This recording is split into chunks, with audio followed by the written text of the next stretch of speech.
Perfect. Well, good afternoon and welcome to the CV workshop webinar that we have in partnership with Seigler at the MBS Group.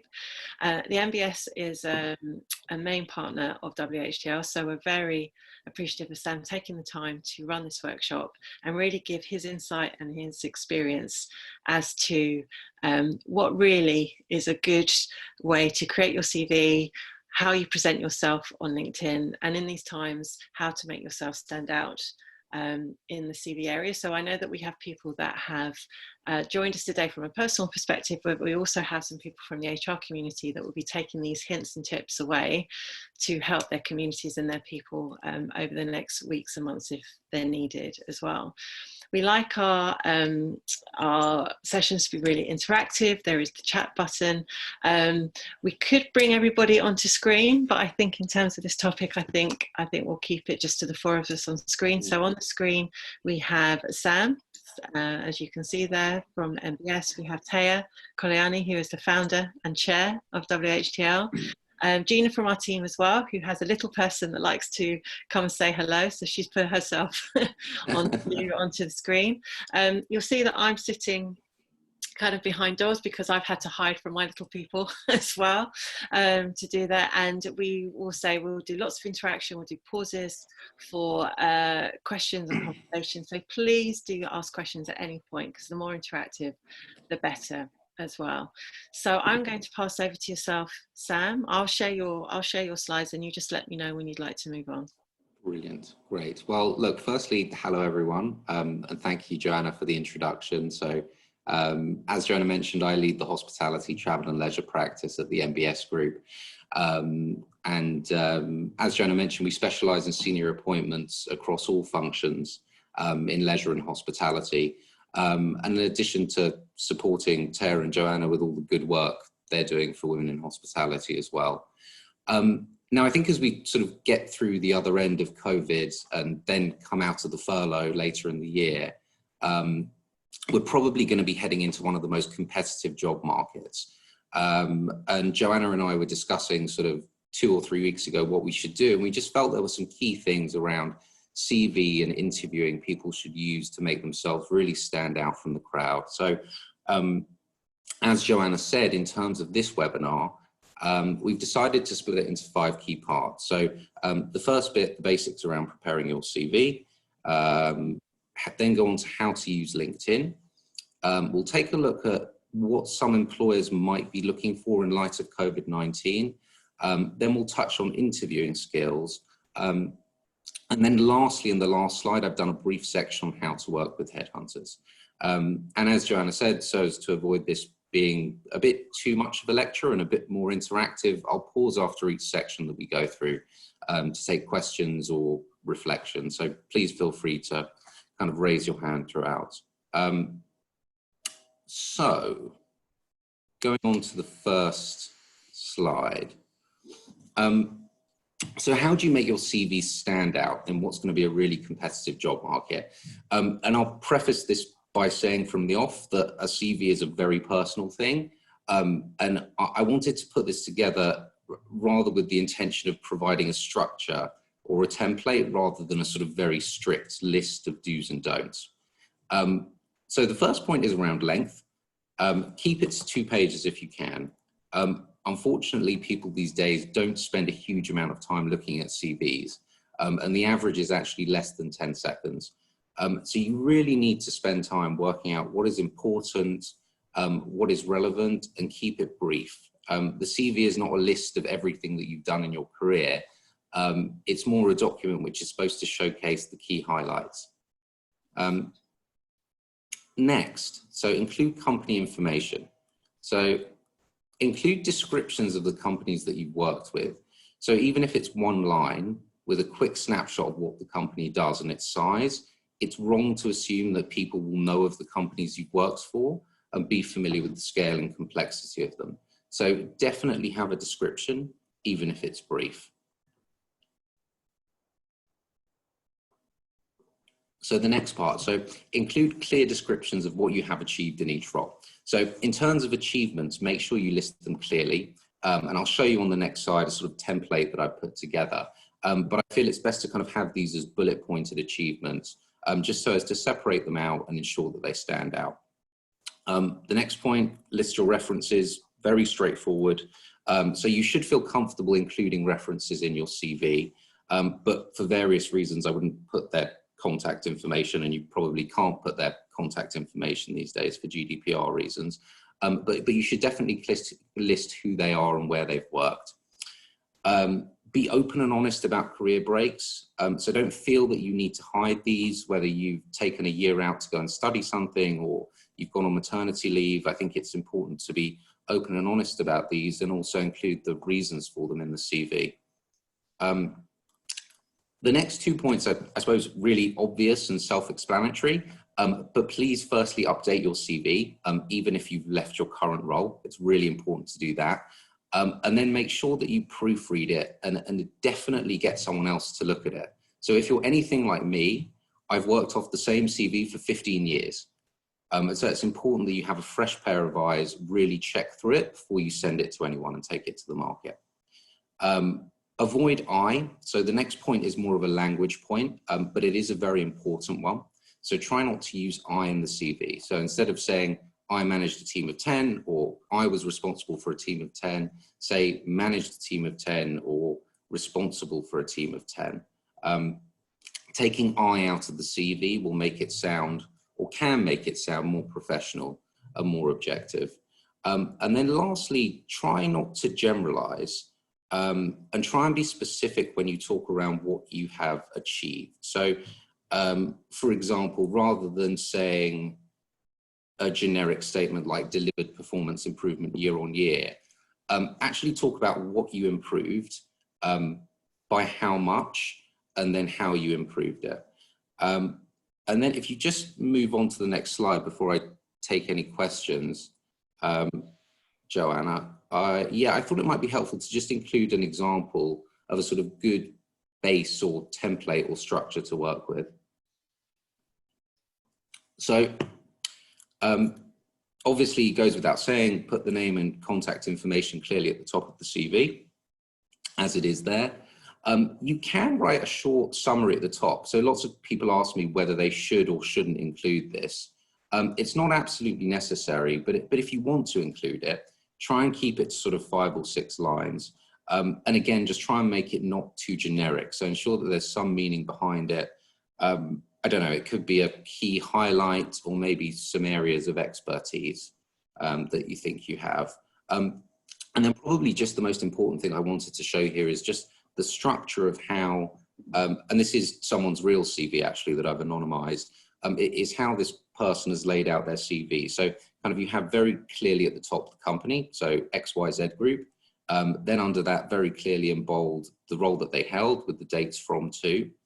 Under that in italics, a description, a sort of rough description of the business. And I think there's some numbers in there around revenue and number of sites. And then under that, they've put their bullet pointed achievements and responsibilities. You can combine these or you can separate them out. So have achievements and then 5 or 6 bullets, and then responsibilities, and then 5 or 6 bullets. This person hasn't put them here, but people always ask me about hobbies and interests. So you can include hobbies and interests, and I would encourage people to do that. But you probably want to keep it to maybe 2 or 3 lines maximum. So that's some of the basic CV stuff. I'll just stop here for a moment just to take any questions, if anyone has any sort of thoughts or reflections before I move on to LinkedIn. So Sam, we have a question from Frederick. So how far back do you go on your CV? Was that from Frederick? Yes. Hi Frederick, how are you? I don't think he can respond, can he? No. He can do in the chat. Okay.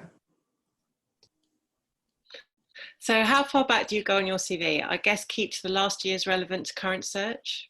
I would normally go back all the way, but you don't have to go into detail in the earlier roles. So, and again, I will say this is a subjective thing and a personal thing, but I normally like to see everyone's experience just over 2 pages. So even if the first 4 or 5 roles are just one line, for me as an executive search consultant, I think it's really good to see sort of where someone started out and the progression that they've had early on in their career in those sort of formative years. So my advice would be to include everything, but just make sure that you summarize it. And Sam, I have a question actually. If you've been with one particular company and you've held several positions in that company through a progression, how do you what's the best way to kind of show that, do you think? I would separate. I think if you have that, great, and I think you need to make that stand out and make it really clear and separate out that progression. So what I often get when I interview is CVs of people, and they've just got one role, which is the last role they had, and then they've jumbled up all of their experience. So you actually can't see that they've progressed through that business and maybe had 5 or 6 roles to get to the place that they need to. So I think if you go back to the template CV, I would list it in the same way that this person has listed it. So they went from publishing I don't know if you can read it, it's quite small, but they went from publishing management to XYZ London.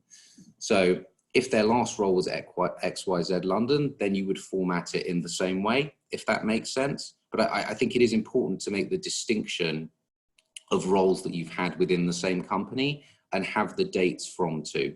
I think that's really critical.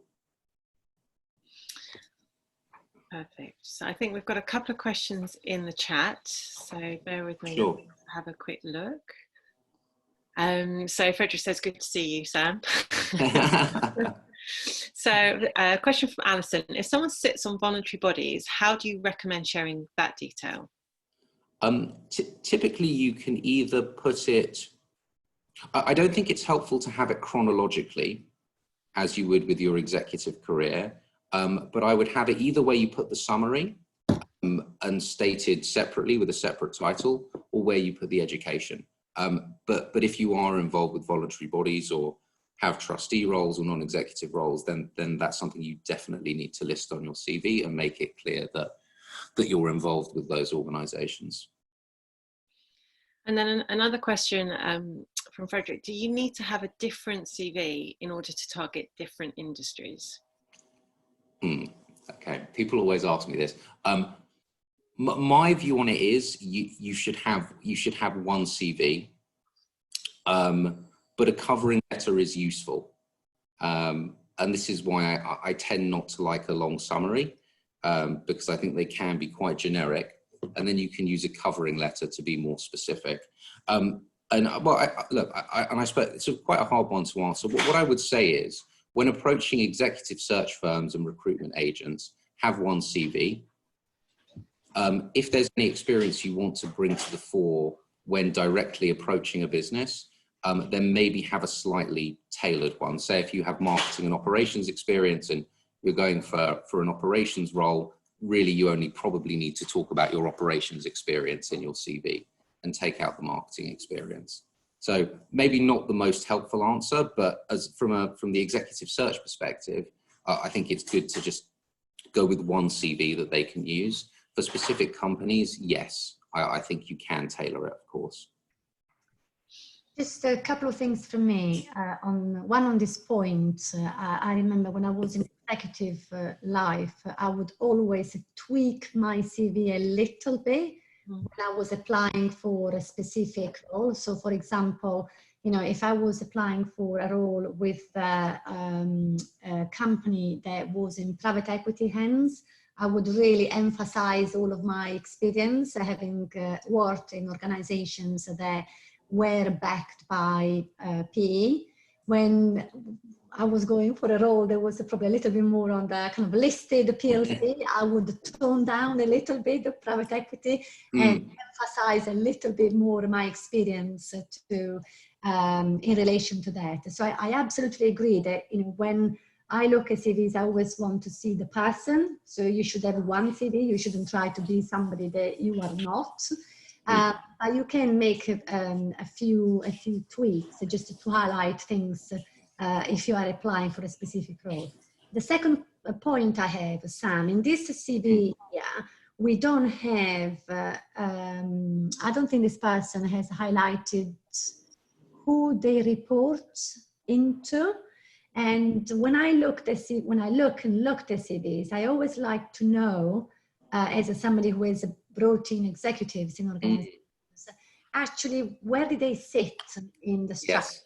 How senior or not they were, how large were the teams they managed. So in my own CV, I've always said, report to the chief executive officer, or when I was more, in my early days, reporting to the SVP of HR or whatever it might be, because it just really gives a good sense of the scale of the job and how close you are to the C-suite. But this person has not done that. What's your view on that? No, they haven't, and I think it's an interesting one, and you're completely right, because when I interview people in their recent roles, I always ask who they reported into. Having it on the CV, and you might not necessarily be comfortable for confidentiality reasons, I don't know, mentioning the name of the person, but I mean, in this individual's case, it would have been the CEO. You can say the CEO or the president, and it's helpful. It is. So before we move on, are there any other questions in terms of what to include on your CV, or thoughts or questions about your own CV that you would like to pop on the chat? While perhaps we're waiting for people to type their questions, one more. In your previous slide, you referred to avoid I. And I remember very distinctively, not that, I've not taken this personally, because this was many, many years ago. I used to have in my CV, we and the team and the collectively us. And I remember going for an interview with someone exceptionally senior. This was in my telecoms days at Vodafone. And he said, have you actually done anything yourself? Your CV, not once you have said, I did this. It's all of this we collectively. So since then, I changed it, because I had done lots of things. But I really took quite offense to the fact that he thought I had not done anything. So this we, what's the right balance? Yeah, I think that's a really interesting question, and it's a difficult one, isn't it? Because you go into an interview, and if all you talk about is I and what you've done, they go, where's the we? Did you have a team? Do you care about your team? Can you build a team? So it's really tricky to get the balance. I mean, for me, and again, as I said, it's a personal thing.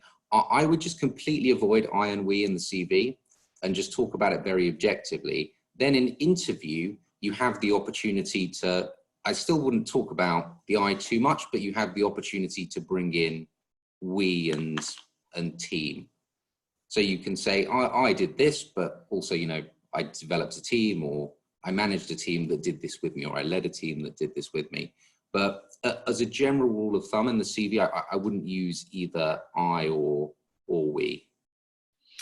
So Sam, this is a great question from Linda. Fabulous question. Yeah. How do you get your values and your personality to shine through? Because culture fit is so important. And it's such a good point, because I've been in talent acquisition for many years, and the cultural fit outweighed constantly the technical expertise. So that's a great question. Can I have 2 days and come back to her? We've got about 3 minutes. Yes, it's a very, so how does, when I'm looking at a CV, how do I get a sense of values and culture?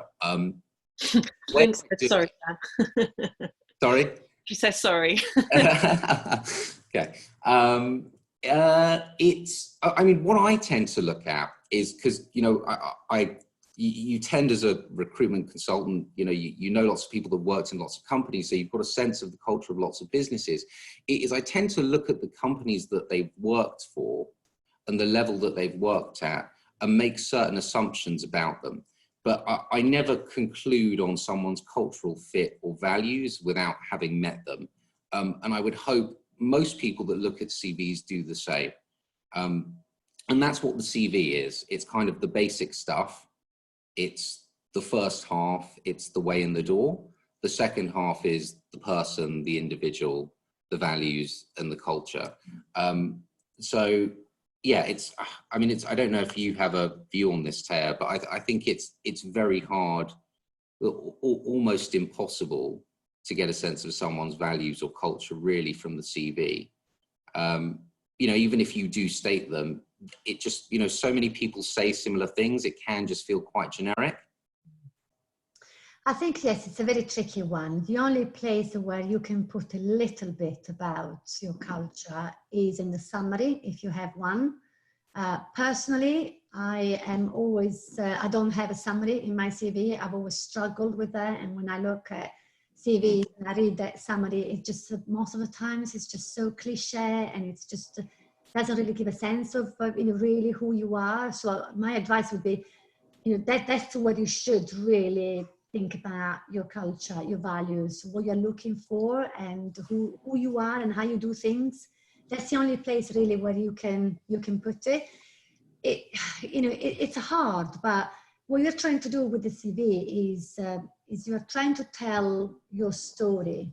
And so what you choose to focus on in your CV says a lot. The words that you use, the examples that you pick up, you know, the point that Sam mentioned earlier, absolutely have numbers, percentages. Just don't put kind of a, you know, kind of a vague statements about I have improved, you know, employee engagement of my team.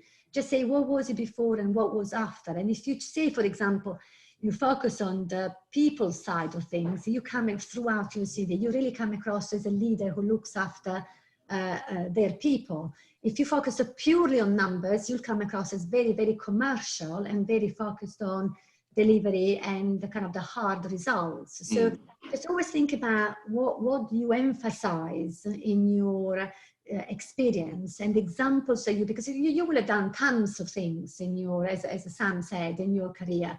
Now you choose, you know, 4 or 5 bullet points. And when you choose them, just think about, this is what you like to do. This is how you like to operate. And the words that you use, you can, you know, provide a little bit of a narrative by being very careful about how you describe what you have done.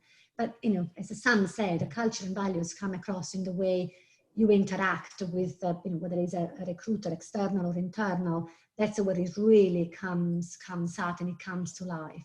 But there is a way of telling your story in the way you draft and articulate your achievements and the decisions that you have made.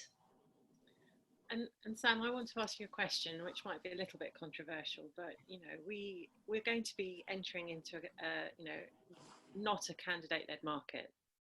You know, so you go from company-led to candidate-led markets.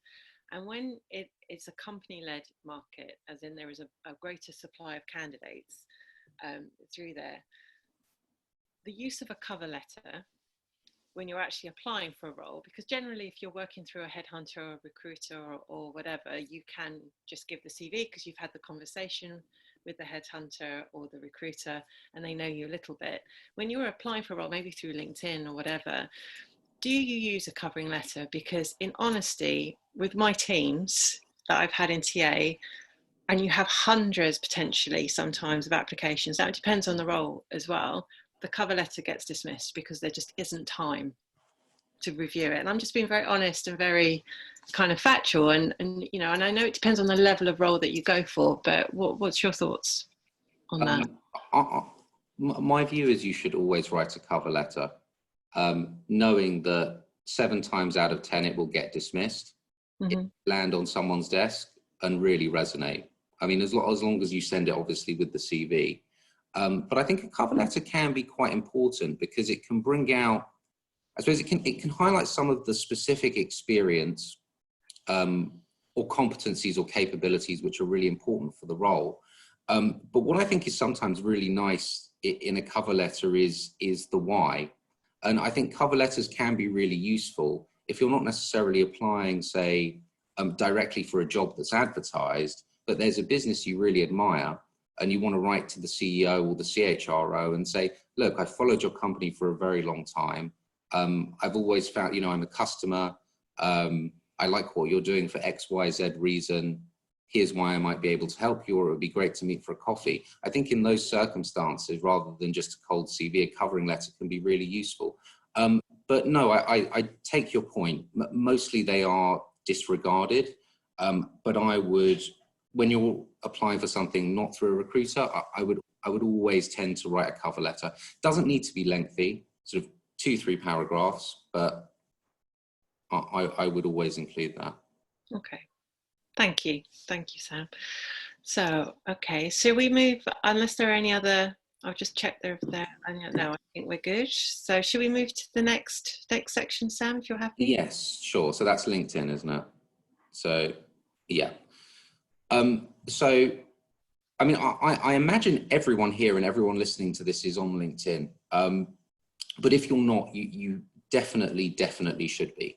So these days, it's a really important tool for both employers, kind of their in-house recruitment teams, and also external recruitment agents to search for people who might be suitable for roles. And so I suppose in order to bring your profile out, and this one is really obvious, but just make sure that your LinkedIn profile is as up to date as your CV. You don't need to put your whole CV on there, but definitely include all of your roles and a description of what you do. LinkedIn works almost in the same way that a website works. So the more content that you include on your profile, the more searchable it becomes. So when recruiters or in-house recruiters for companies are searching for people, you become more likely to come up in those searches. Include a picture. So if you feel comfortable, definitely add a picture. I read something somewhere that statistically people are more drawn to LinkedIn profiles that have pictures. I'm not sure why that is. I don't know. It feels more personal. They can associate the experience with a person, a personality. And then obviously it goes without saying, just make sure it's a professional-ish picture. I think LinkedIn is considered social networking, but actually it's pretty much a professional platform. So yeah, not one with girlfriend, boyfriend, drinking. It's a definite no-no. So, and then kind of you need to connect and broaden your network. So, and again, this comes back to how searchable your profile is. So the bigger your network, the more people you're connected to, the more searchable your profile becomes. So growing your network is really important. And there are a few ways you can do this. I've kind of got 4 here. There are probably a few more. But the first one is just to actively connect with people on LinkedIn.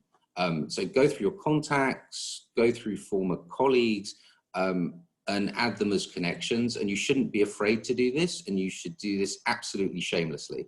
It's really flattering when you get an invitation to connect from someone, and more often than not, people accept it. So it's a really easy way to grow your network.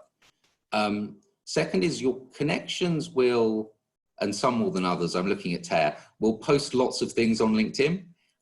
So make sure that you like and comment on posts that you're interested in. It's really important. And also if you feel you have something to say or something you want to comment on, write a post yourself. It's a great way for you for developing your personal brand and getting out there.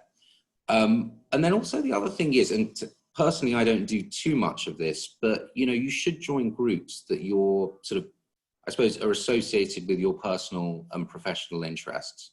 And you can connect with more people that way. And then the last thing to say on LinkedIn is just to, and this is kind of a recruiter tip, but you should manage your privacy settings. So when you've looked at someone's profile on LinkedIn, they can see when you've looked at their profile. And I'll come on to it later, but LinkedIn is a great way for doing a recce or due diligence on companies you're about to interview with. But you don't want those companies seeing that you're kind of looking at the CEO or indeed, someone you might be replacing in the role. So you need to go into your privacy settings and switch that option off. So a small point, but an important point. And that's it on LinkedIn. Sorry, go on, Taya. A comment from me on that point about brand and personal brands. And I think that you really have to make sure, in addition to everything that Sam has said, absolutely agree. Your experience needs to be there. The photo needs to be absolutely professional.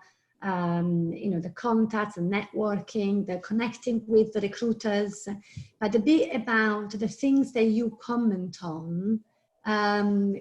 Build a picture for the recruiter. You know, I have to say, you know, I do that when I before meeting somebody or speaking to somebody, I just go and look at, you know, what their profile is on LinkedIn, what have they commented on. I also do Twitter. You know, you just discover so much about people looking at what they comment and what they share. You know, somebody I was interviewing a few weeks ago, I wanted to know a little bit more about that person. I went on LinkedIn, there was absolutely nothing. My invitation has been pending for months, so clearly not active. But then I went to see on Twitter, and on Twitter, they were sharing so much about their personal life. And I got such a great insight into, you know, their religious beliefs, that he was really, really open on that, which really helped me get that kind of picture of who that person is and the kind of questions that I could ask him. So it wasn't in a recruitment context, it was slightly different. But just the point is, think about what is your brand and what are the messages that you are sending out consciously or unconsciously when you comment on something, share something, you know, post something of your own. Really, really important. And I think it's quite interesting because I think some people do confuse sometimes LinkedIn with other social networks, and you know, and I would just echo that to say that when you are posting, it's a professional network. You know, and there are certain topics, personally, I believe, that don't belong on LinkedIn, just to be honest and open. I think they belong on other social networking sites. And it's not that you're not adding your personality, but I would say that keep it professional, commenting on the professional, and obviously congratulating other people as well is always good. But Sam, quick question in terms of your headline on LinkedIn. So some people put their title on LinkedIn. Some people say I'm a guru at X, and if people are looking for opportunities, some people put open for new opportunities. So I suppose my question is, what are your thoughts around that strapline? And if someone is looking for new opportunities, do they, you know, really call it out in that section? Yeah, it's a good question. So on the first one, I'm never a fan of when people put that they're a guru on something, or say that they're the world's leading marketing expert on X, Y, Z. I think of the three options, it's probably best to have the last role. I'm kind of indifferent to whether people put whether they're looking or not. It doesn't put me off really at all. But I think the kind of generic marketing leader, operational leader type title, it's not particularly helpful. As you say, particularly when it comes into a search as well. There is, you know, having been on that side, there is nothing more frustrating than seeing a search on LinkedIn and people have this generic titles. You're like, I don't know what you do. You know, I have to go through 50 rather than 10, Yeah. just, you know, just to be. Yeah, and I suppose it's kind of the interesting thing about LinkedIn. You know, as I was saying, it works in the same way that, you know, you search engine optimize almost a website, you know, a consumer website, and that's how you need to think about your profile in terms of all of the data that you're putting in there, all of the information, the skills, your interests, all of that becomes searchable, not only on LinkedIn, but also on Google. You know, you search a person's name, a professional's name, sort of 40–50% of the time, the second or third thing that comes up is their name on LinkedIn. Mm-hmm. Good. So Ruth has a question. What's your advice on the skills section of LinkedIn? How much does it matter?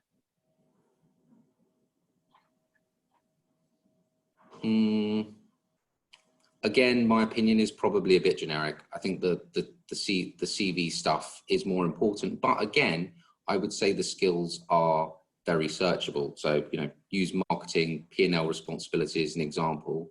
If there are sort of 4 or 5 key skills, I would list them. What's not very helpful is when someone has about 30 or 40 skills. And in addition to that, Sam, when you have people that advocate for you on LinkedIn, or you know, recommendations, references, how useful do you think that is too? It's a funny one, because I'm quite a fan of those. I quite like to see people being recommended by other people. And I think it depends who's recommending them. I think they're more valuable from superiors or colleagues than from people clearly you can tell are friends who've never worked with them. So I think it's fine, but you've just got to think about the credibility of those references.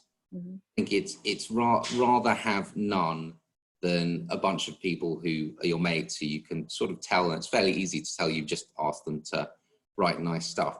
But, you know, certainly if you've got two CEOs that you've worked for who want to write something about you on LinkedIn, great.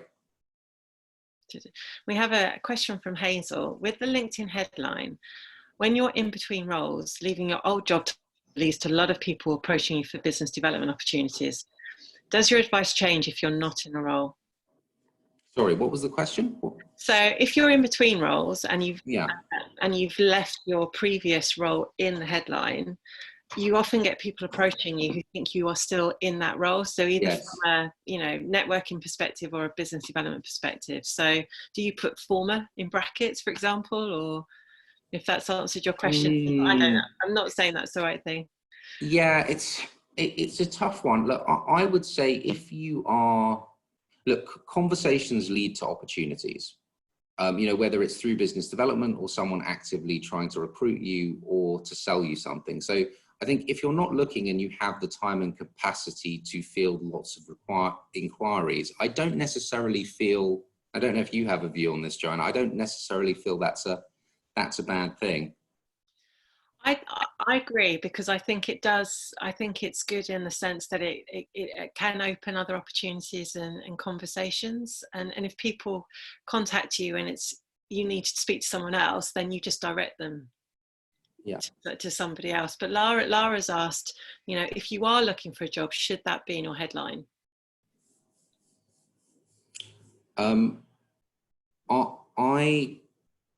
I think that you need someone who is kind of an expert in sort of the technicalities of LinkedIn.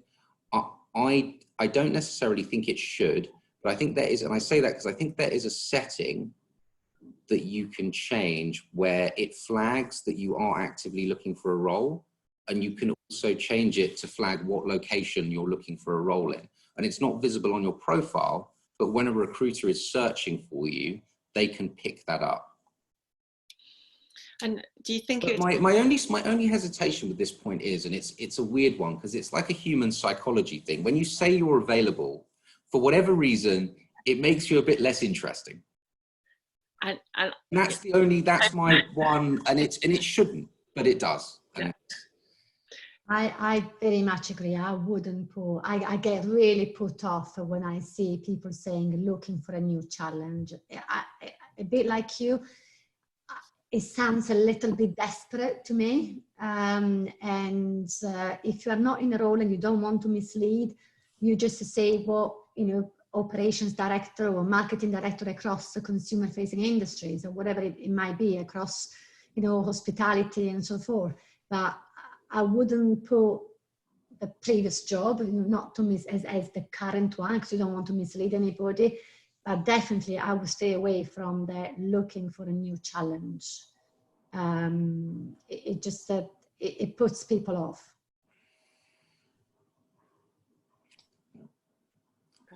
I'll just check if there are any thoughts or reflections on that. Okay. Do we go through to the next section? Sorry, Jo, there is a question from Frederick. Sorry. In the Q&A. When you have been looking for an opportunity for months, time becomes an issue. How do you manage this?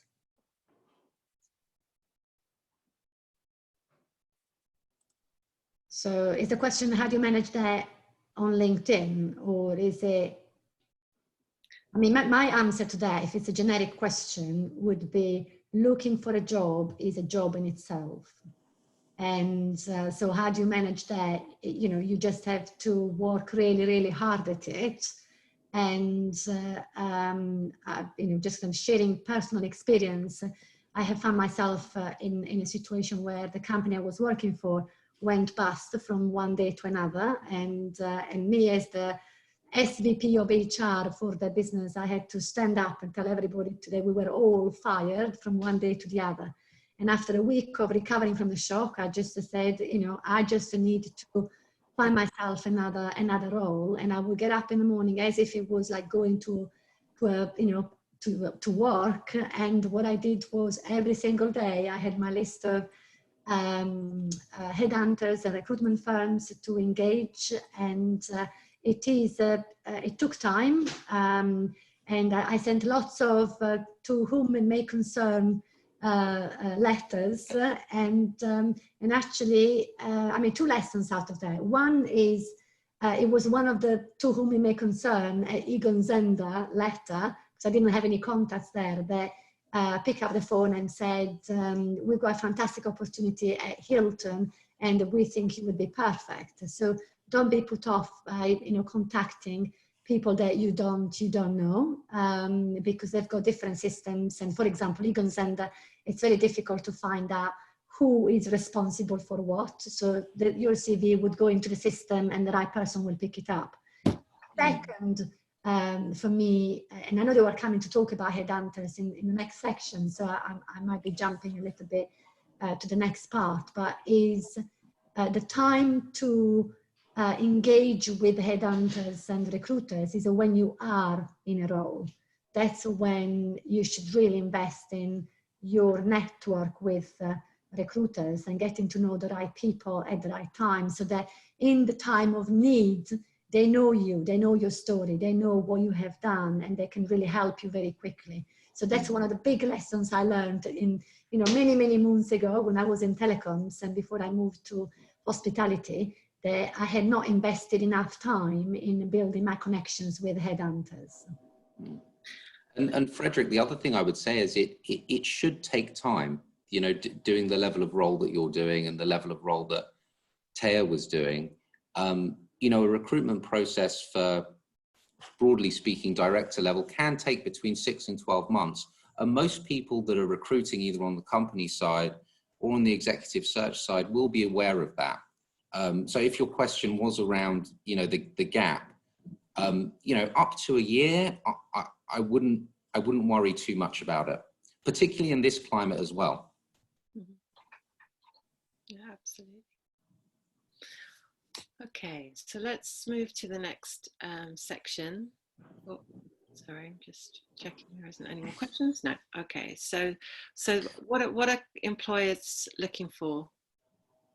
Yeah, so when you asked me to do this, Joanna, it was, I mean, I've been scratching my head a little bit. It's quite a difficult one because we haven't really come out of the other end of this. So it's quite difficult to have a clear picture of the exact state of the employment market.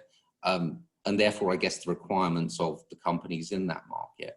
And look, to a certain extent, companies are, I think, in some ways looking for what they've always looked for, which is, you know, really capable people who fit their brand and fit their culture. It's just become more competitive. I guess, however, sort of from some of the conversations that we're having with businesses, I suppose there are sort of maybe 4 key traits to varying degrees that we'll see emerging. And I'll talk you through all of these points in a bit more detail, but I think these are sort of the characteristics that we feel you'll need to demonstrate either through your CV or through your interview technique. So adaptability, availability, resilience, and leadership. So I guess adaptability, pretty straightforward. As we all know, businesses are facing unprecedented levels of change. And for many, the future is really uncertain. So this means you need to demonstrate that you can cope with that sort of ambiguity, have flexibility when required, and trade through periods of, you know, quite a lot of uncertainty, and respond to business plans that are constantly changing. Availability, so that's quite a practical one, actually, and a simple one. It's just you need to be available. I think when people do want to make hires, there's going to be huge levels of urgency to bring people in the business. So you need to be immediately available, and you may need to show maybe more levels of flexibility as to when, where, and how you can work. The third point is resilience. So you need to be robust. You will need to probably deliver quicker than ever with maybe less resource than you've ever had. And then the last point, leadership, I guess it sounds a bit generic. I think what I probably should have written here is decisive leadership. But I think for those who are going for roles at a management level, companies more than ever are going to be looking to appoint decisive leaders. So those people who can act really quickly without necessarily looking at all of the data and having all of the conversations that you might have the luxury to maybe have in normal times. So you'll need to be bold and have the confidence to take action without all of the information necessarily. So decisive leadership feels critical. So I guess the challenge is 4 fairly straightforward points is how are you going to weave these 4 things into your CV, your LinkedIn profile, or into the conversations that you're having with employers. And I was reflecting on this, and it's, to the values question earlier, it's quite difficult to, get attributes into a CV. But, in some ways, kind of the beauty of the industry that we all work in is that we sort of have faced so much adversity over the years, everything from the smoking ban through to Brexit. We're sort of all used to crises and turnarounds and the need to adapt and be resilient. So what you really need to think about is these themes, how you can make them relevant, how you can bring them to the fore in your CV, and then be able to talk about them and communicate them in interview. That's great. Are there any questions or thoughts or reflections on those 4 areas?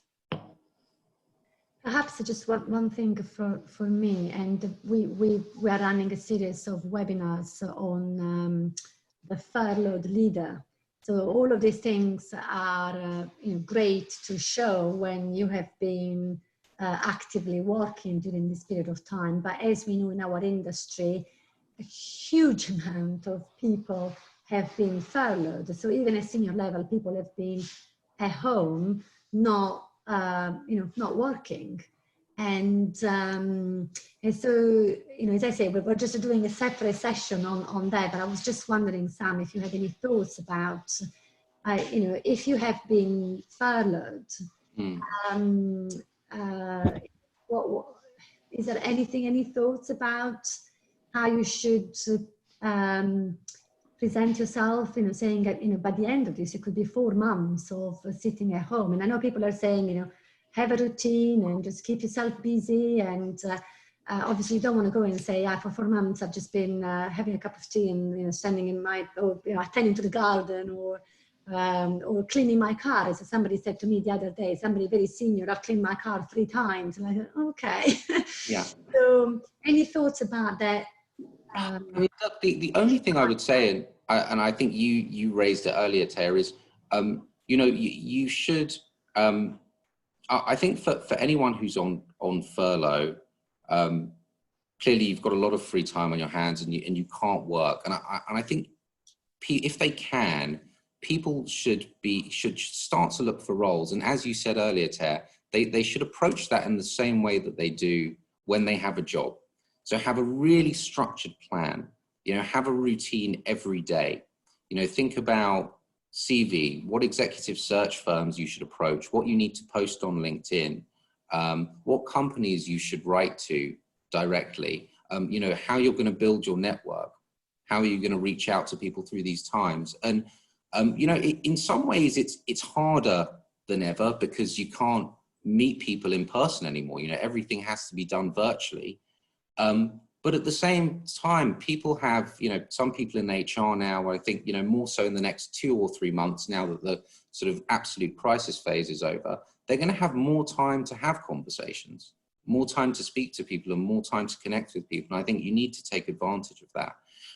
But my advice would be anyone who's on furlough now and, feels that they're at risk following September or October or whenever, you should start approaching this as if it's a job and dedicate a portion of your time every day or every week to doing something really focused and really very structured.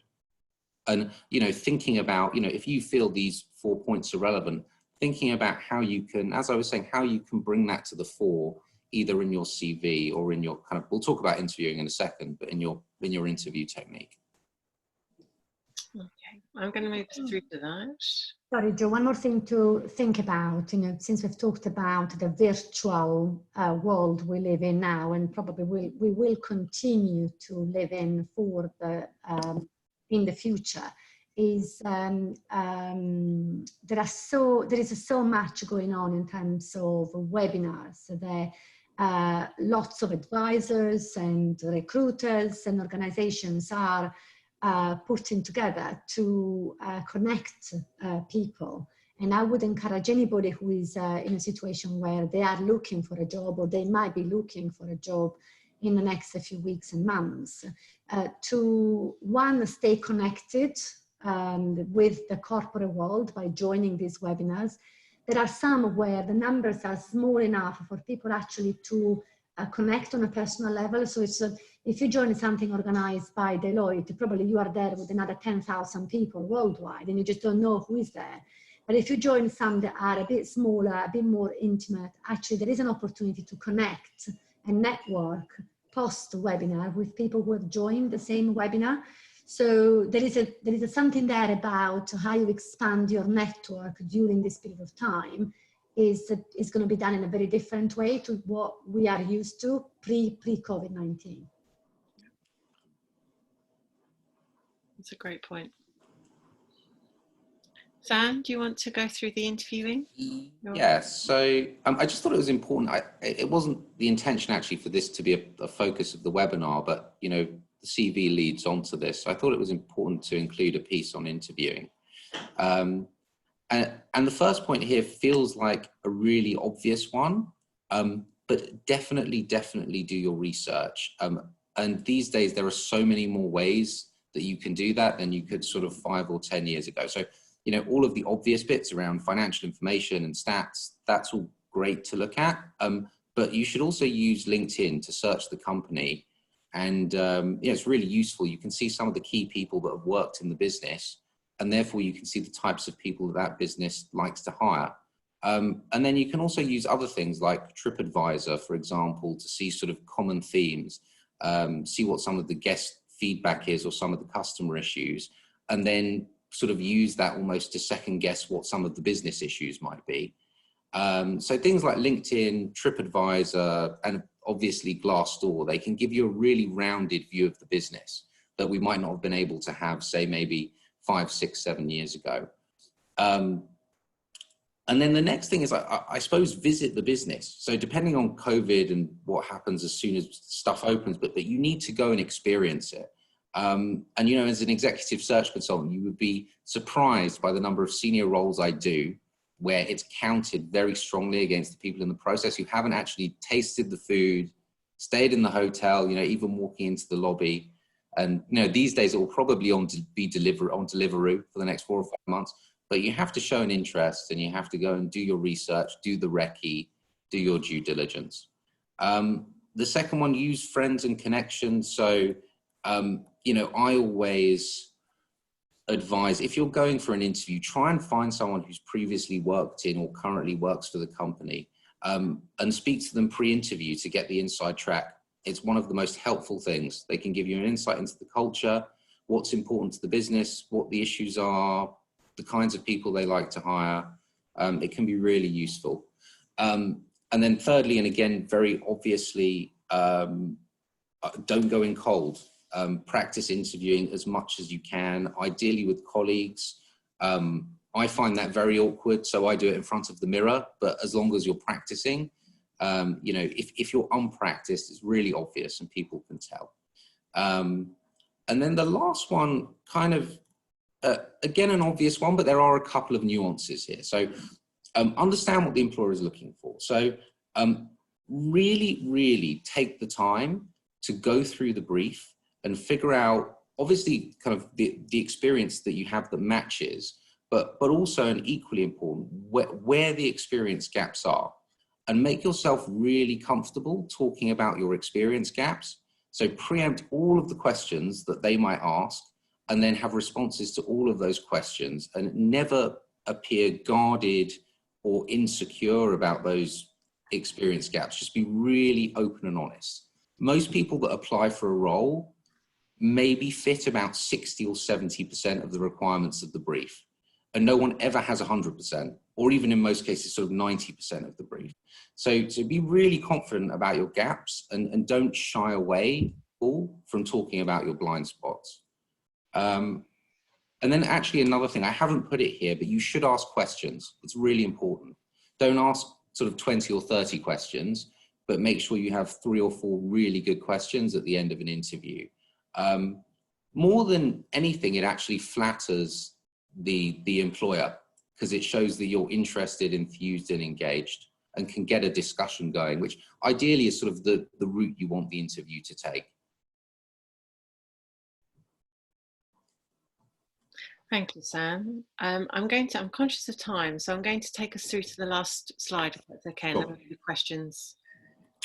Sure. So yeah, again, I just wanted to touch on this briefly because I think it's important, and I'll kind of race through it and we can circle back and ask questions after. So people always say to me, can I reach out to more than 4 or 5 headhunters? The answer to that is a simple and resounding yes. Really do your research, and I would say, depending on what level you're at, that there are probably 10 to 20 recruitment firms that you can reach out to.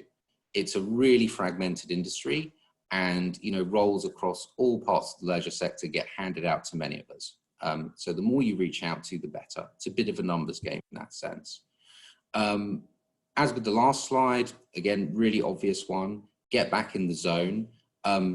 In some ways, this is actually more important to do with recruitment firms because they are a gateway to maybe sort of 10, 20 roles over the course of 5 years. And sometimes you only get one chance. So you need to make sure you land really, really well with headhunters and recruitment firms, almost more importantly than companies, because they are the gatekeeper to, say, 10, 20 opportunities. Use friends and connections. So if you're trying to get in with headhunters or recruitment agents, Taya said she wrote to Egon Zehnder, which is great. If she knew someone who had worked with Egon Zehnder, it's always best to go through a sort of warm connection.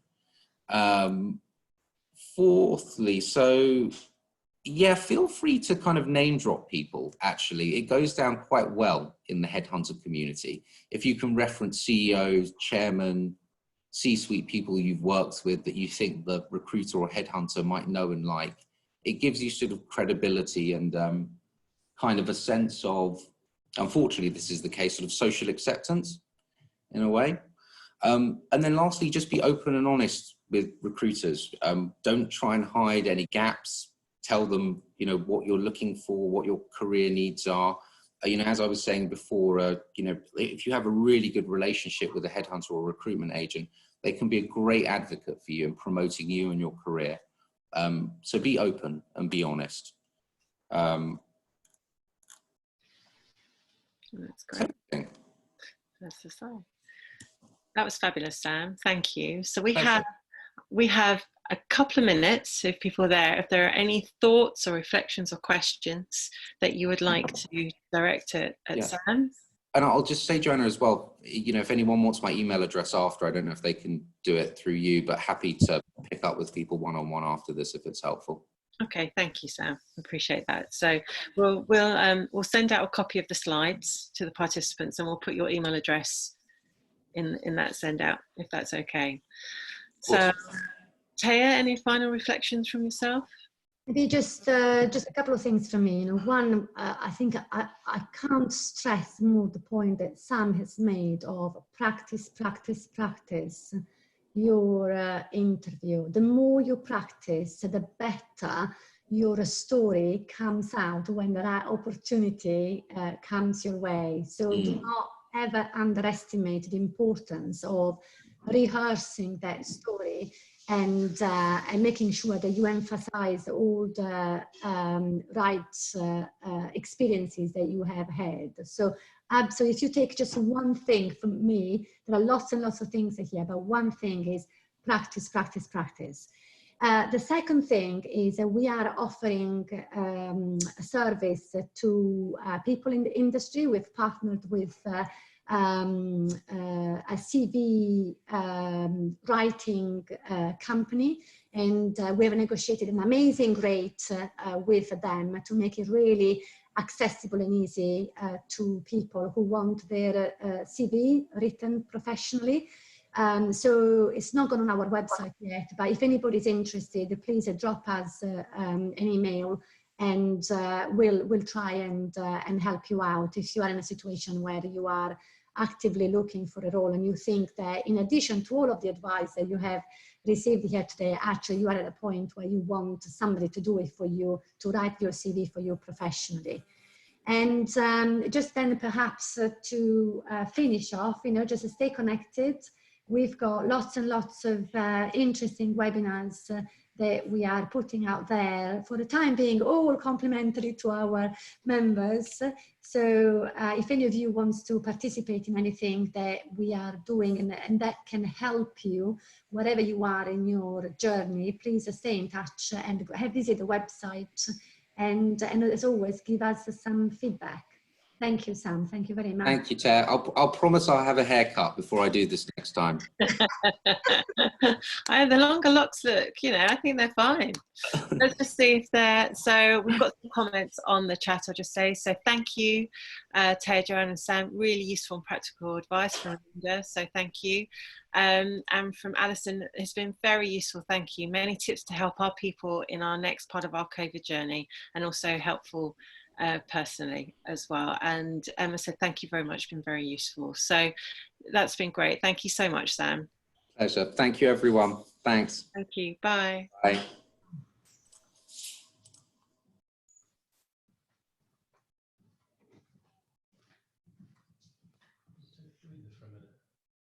Okay.